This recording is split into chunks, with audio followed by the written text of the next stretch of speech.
कार्यक्रम के प्रायोजक हैं छयांग हेल्थकेयर इंडिया प्राइवेट लिमिटेड।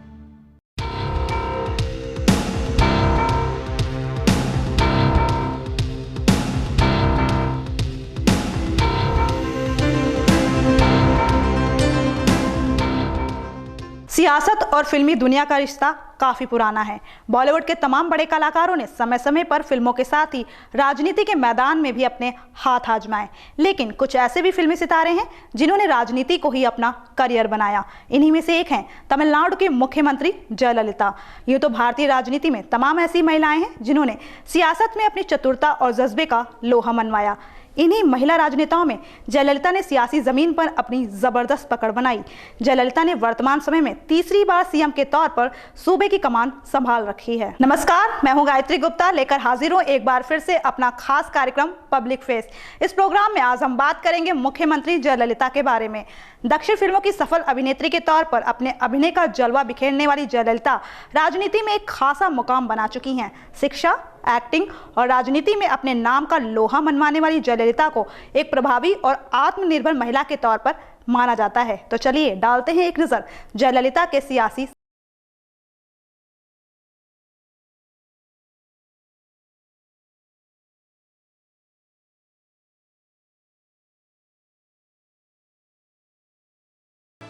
आज भी जहां राजनीति में पुरुष राजनेताओं की दखल है, उनके बीच में अपनी जबरदस्त पैठ बनाने वाली जयललिता के लिए सियासी सफर आसान नहीं रहा। व्यक्तिगत जिंदगी में कठिनाइयों का सामना कर रही जयललिता का राजनीति में रास्ता तभी बन गया जब उन्होंने फिल्मों में काम करना शुरू किया।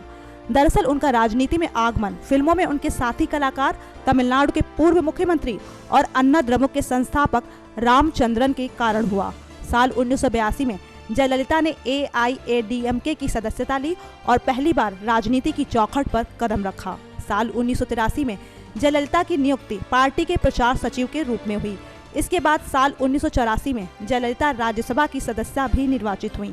वहीं इसी बीच पार्टी के संस्थापक रामचंद्रन के बीमार पड़ने के बाद जब वो इलाज के लिए बाहर गए तो ऐसे में जयललिता ने पार्टी में उनका स्थान लिया।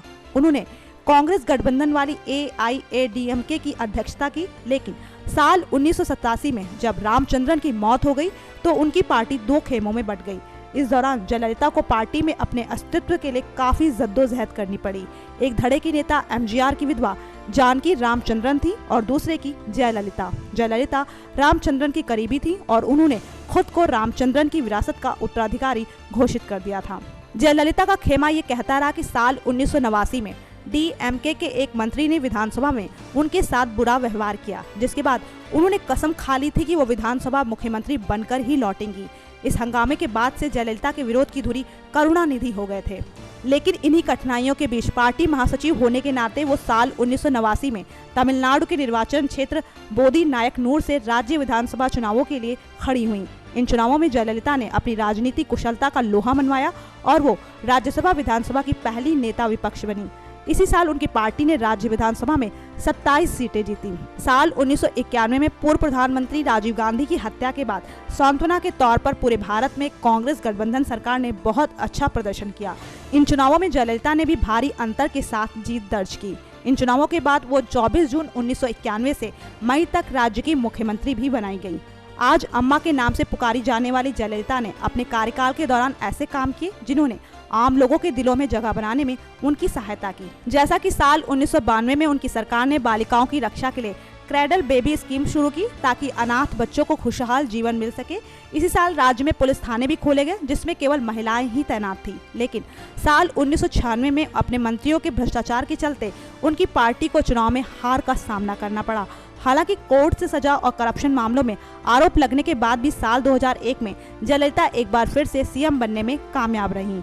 उन्होंने गैर चुने हुए सीएम के तौर पर भी कुर्सी संभाली, लेकिन सुप्रीम कोर्ट ने उनकी नियुक्ति को अवैध घोषित कर दिया और उन्हें अपनी कुर्सी अपने विश्वस्त पनीरसेल्वम को सौंपनी पड़ी और वे खड़ाऊ राज चलाने लगी। इसी बीच जब उन्हें मद्रास हाई कोर्ट से कुछ आरोपों में राहत मिली तो वो फिर से साल 2002 में मुख्यमंत्री बन गई।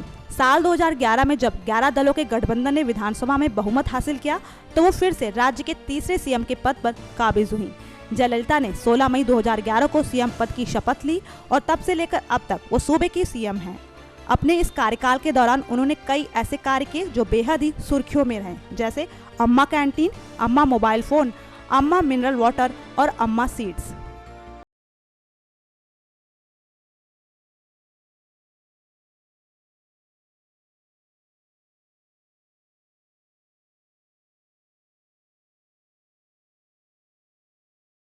कभी एक अभिनेत्री हुआ करती थी, लेकिन अब देश की ताकतवर महिलाओं में उनकी गिनती होती है। राज्य की सबसे कम उम्र की सीएम बनने वाली जयललिता ने अपनी सियासी सूझबूझ की बेहतरीन मिसाल पेश की। जयललिता आज जिस मुकाम पर हैं, उसके लिए उन्हें सियासी डगर के साथ साथ व्यक्तिगत जीवन में भी कई उतार चढ़ावों का सामना करना पड़ा।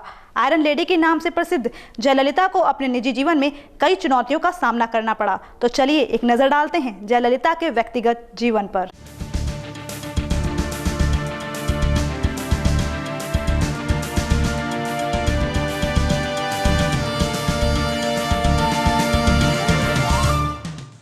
तमिलनाडु की वर्तमान मुख्यमंत्री जयललिता का पूरा नाम सेल्वी जे जयललिता है। इनका जन्म 24 फरवरी 1948 को मैसूर में हुआ। उनके दादा तत्कालीन मैसूर राज्य में एक सर्जन थे और उनके परिवार के बहुत से लोगों के नामों के साथ जय विजेता का उपसर्ग लगाया जाता है, जो कि परिवार का मैसूर के महाराजा जय चामराज वाडियार के साथ संबंधों को दर्शाता है। जयललिता के पिता एक संपन्न वकील थे। वो जब 2 साल की थी तभी उनके पिता का देहांत हो गया। ऐसे में जयललिता की माता अपने 4 छोटे बच्चों को लेकर अपने माता पिता के पास बैंगलोर आ गई। आर्थिक हालत सुधर जाने के कारण जयललिता की प्रारंभिक शिक्षा बैंगलोर के स्कूल में संपन्न हुई, लेकिन आगे की पढ़ाई उनकी चेन्नई से हुई। ऐसा माना जाता है कि वो पढ़ाई में बहुत अच्छी थी, जिसके कारण उनके स्कूल वालों ने जयललिता को आगे की पढ़ाई पूरी करने के लिए छात्रवृत्ति देने की घोषणा की। लेकिन अभिनय और फिल्मों में रुचि होने के कारण उन्होंने छात्रवृत्ति छोड़ दी और अभिनय में अपना करियर तलाशना शुरू कर दिया। जयललिता की मां बहुत सुंदर और एक अच्छी अदाकारा थी, इसलिए उनको जल्दी फिल्मों में काम मिलना शुरू हो गया। देखते ही देखते वो संध्या के नाम से मशहूर हो दक्षिण भारतीय फिल्मों का एक जाना माना चेहरा बन गई। उन्होंने बतौर अभिनेत्री अपने फिल्मी करियर की शुरुआत एक अंग्रेजी मूवी एपिसल से की। 15 साल की उम्र में तो उन्होंने कन्नड़ फिल्मों में अभिनेत्री का काम करना भी शुरू कर दिया। दिलचस्प तो ये था कि वो उस दौर की पहली ऐसी एक्ट्रेस थी जिन्होंने स्कर्ट पहनकर भूमिका की, जिसे उस दौर में बहुत बड़ी बात माना गया। उस जमाने के सबसे लोकप्रिय अभिनेता एमजी रामचंद्रन के साथ उनकी जोड़ी बहुत फेमस हुई। साल 1965 से साल 1972 के दौर में उन्होंने अधिकतर फिल्में एमजी रामचंद्रन के साथ की। फिल्मी कामयाबी के दौर में उन्होंने 300 से ज्यादा तमिल, तेलुगु, कन्नड़ और हिंदी फिल्मों में काम किया। इसी बीच जब उन्होंने शिवाजी गणेशन के साथ फिल्में की तो उन्हें बहुत सारे सम्मानों से भी सम्मानित किया गया और धीरे धीरे वो एक फेमस चेहरा बन गई। जयललिता ने अपने फिल्मी सफर के दौरान कई हिंदी फिल्मों में भी काम किया। इन्हीं में से एक फिल्म में उन्होंने बॉलीवुड अभिनेता धर्मेंद्र के साथ भी काम किया। राजनीति में एंट्री करने से पहले जयललिता की आखिरी फिल्म साल 1980 में रिलीज हुई। जयललिता को एक्टिंग और सियासत में दक्षता हासिल करने के साथ साथ मोहिनीअट्टम, कथकली जैसे नृत्यों का भी अच्छा ज्ञान है। वो अंग्रेजी समेत दक्षिण भारत की लगभग हर भाषा को बोल और समझ सकती हैं। राजनीति और फिल्मों में अभिनय करने के अलावा जयललिता को लिखने, तैराकी, घुड़सवारी का भी बेहद शौक है।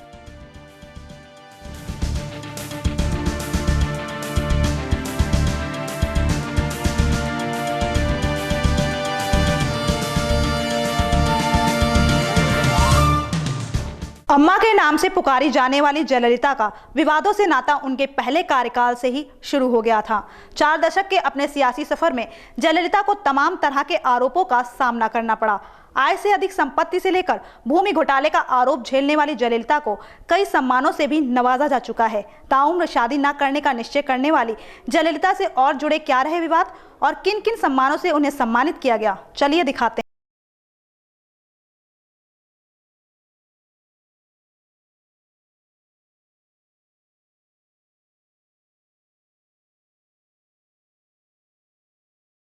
एक्टिंग में अपनी छाप छोड़ने वाली जयललिता को तमाम सियासी नेताओं की तरह ही विवादों का सामना करना पड़ा।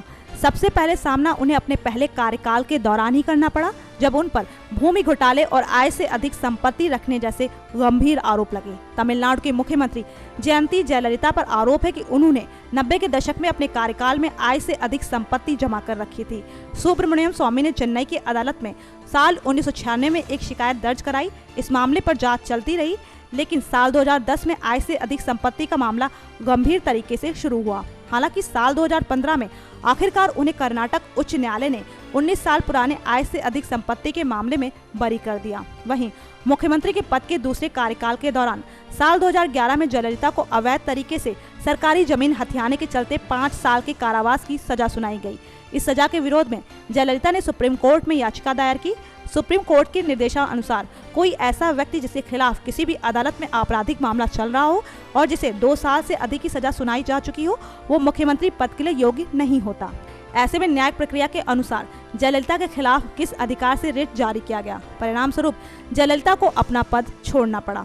मुख्यमंत्री पद से त्यागपत्र दिए जाने के बाद उन्हीं की पार्टी के ओ पनीरसेल्वम को तमिलनाडु का मुख्यमंत्री बनाया गया, जिन पर जयललिता के इशारों पर ही काम करने का आरोप लगा। साल 2003 में जयललिता को कोर्ट ने आरोपों से मुक्त कर दिया, जिसके बाद उनका सीएम के पद तक पहुंचने का रास्ता साफ हो गया।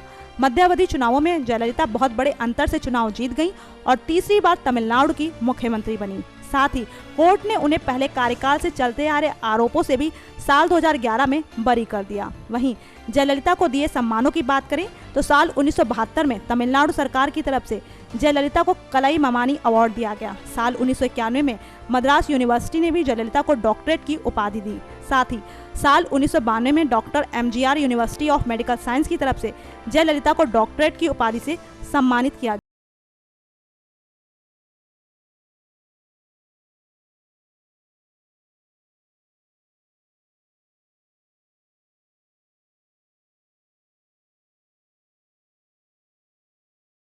और आत्मनिर्भर व्यक्तित्व की पहचान बनाने वाली जयललिता के बिना तमिल राजनीति की कल्पना भी नहीं की जा सकती। पार्टी के अंदर और सरकार में रहते हुए मुश्किल और कड़े फैसलों के लिए मशहूर जयललिता को तमिलनाडु की मार्गरेट थैचर भी कहा जाता है। जयललिता ने राज्य की तीसरी बार मुख्यमंत्री बनकर ये साबित कर दिया कि सियासत में महिलाएं किसी भी तरह से पुरुषों से कम नहीं है। तो ये था आज का हमारा पब्लिक फेस। हमें उम्मीद है कि आपको हमारा ये प्रोग्राम जरूर पसंद आया होगा। अगर आपको हमारी ये पेशकश अच्छी लगी तो हमारे चैनल को जरूर सब्सक्राइब करें। अगली बार फिर मुलाकात होगी किसी खास चेहरे के साथ, लेकिन तब तक के लिए नमस्कार। इस कार्यक्रम के प्रायोजक हैं Shreyank health care India private limited.